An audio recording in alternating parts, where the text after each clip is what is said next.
হয় হয় যোৱাকালি মাননীয় মন্ত্ৰী পীয়ুষ হাজৰিকাদেৱে এই মথাউৰিটো পৰিদৰ্শন কৰিলে আচলতে পৰিদৰ্শন কৰি কামৰ যি নমুনা যি নিম্নমানৰ কাম তেওঁলোকে কৰিছে এতিয়া তেওঁ অতিশয় ক্ষোভিত হয় আৰু লগে লগে কাৰ্যবাহী অভিযন্তাগৰাকীক তেখেতে অন স্পট মানে নিলম্বন কৰে আৰু ঠিকাদাৰগৰাকীকো ধমক দিয়ে তেওঁ কৈছে যে ইমান নিম্নমানৰ কাম কেতিয়াও হ'ব নোৱাৰে ইয়াতে ৰুলাৰ মাৰাৰ ব্যৱস্থা আছিলে জেচিবি দি মিলাই দিব লাগে তেওঁলোকে একো কৰা নাই কামটো আধৰুৱা কৰি জানুৱাৰীতে কামটো আৰম্ভ কৰিছিলে জানুৱাৰীত কামটো আৰম্ভ কৰি ইয়াত এতিয়ালৈ কামটো শেষ কৰিব পৰা নাই বাৰু শেষ নকৰক কিন্তু আমাৰ যিখিনি মানে মানুহ বসবাস কৰে ইয়াতে 40 ঘৰমান মানুহ বাস কৰে অন্তত 500 মিটাৰ মানে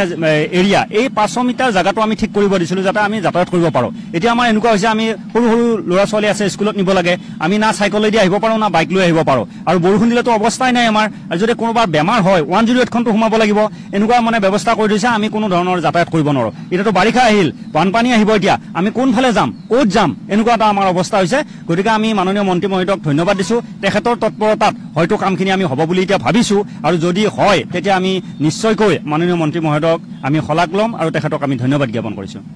হয় আমি আজি বহুদিনৰ পৰা আমি ইয়াৰ মথাউৰি নিৰ্মাণৰ যিটো আমাৰ ইয়াত মানে ঠিকাদাৰ আমি আৰু মুহুৰি তেওঁলোকক কৈ আছো যে ৰাস্তাটো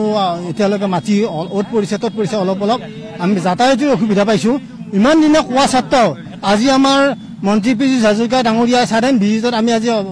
গম পালো যে তেখেতে বৰষুণ বতৰতো আহি আমাৰ এই মথাউৰি যেতিয়া চোৱাৰ পিছত আমি মানে ইয়াত আমাৰ ইফালৰ মথাউৰিটো দেখুৱাইছো আৰু তেখেতে লগে লগে একশ্যন লৈছে যে তেওঁলোকৰ বিভাগীয় যিখিনি কৰ্মচাৰী আছে তেওঁলোকক ধমক দিছে আৰু দুজনকৈ বিষয়াক নিলম্বন কৰিছে আমি তেখেতক ধন্যবাদ জ্ঞাপন কৰিছো তেখেতৰ জৰিয়তে যে অতি সোনকালে আমাৰ এই পথছোৱা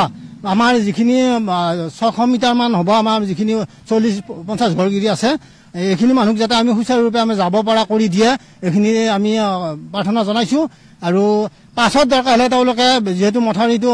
চলিয়ে থাকিব কিন্তু সদ্যহতে আমি যাতে এই ৰাস্তাটোৰে আমি যাতায়াতৰ সুবিধা কৰি দিব পাৰে তাৰ কাৰণে আমি বিভাগীয় কৰ্তৃপক্ষৰ লগতে আমাৰ মন্ত্ৰী মহোদয়ক আমি আহ্বান জনাইছো।